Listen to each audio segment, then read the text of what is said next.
윤석열 대통령은 탄핵 심판 최후 진술에서도 정치인 체포 지시는 없었다는 모르쇠 전략으로 일관했었는데요. 그런데 비상계엄 한 달여 전부터 계엄군이 체포와 구금 계획을 짠 것으로 보이는 정황을 검찰이 확보했습니다. 박솔립 기자입니다. 검찰이 여인영 전 방첩사령관의 휴대폰을 포렌식하자 메모가 쏟아졌습니다.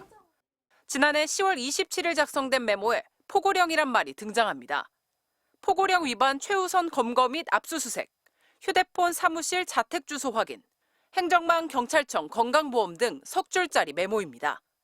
여 전 사령관은 김용현 당시 국방장관의 말을 적었다면서 포고령 위반자들을 검거하려면 주소 등을 알아야 하니 행정망이나 경찰망을 확인해야 한다는 원칙적인 이야기라고 검찰에 진술했습니다.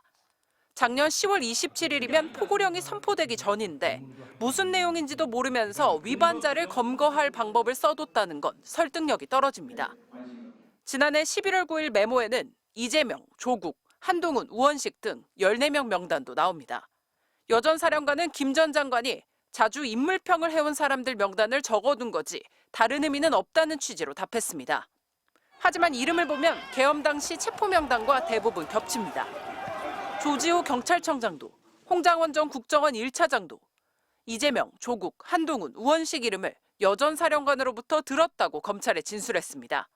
여 전 사령관은 또 지난해 10월쯤에는 김 전 장관이 계엄사령부 합동수사본부 구금시설이 어딘지 묻더니 내가 수방사령관을 해서 잘 아는데 비원벙커를 활용해도 될 거야라고 했다고 검찰에 진술했습니다.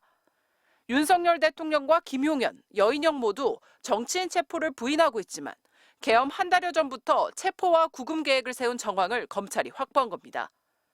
제가 국회의원을 체포하거나 본회의장에서 끌어내라고 했다는 것입니다.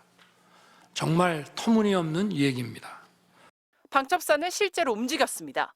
체포 전은 국회로 출동했고 비원벙커가 구금시설로 적당한지 점검까지 한 것으로 검찰 수사에서 드러났습니다. MBC 뉴스 박솔립입니다.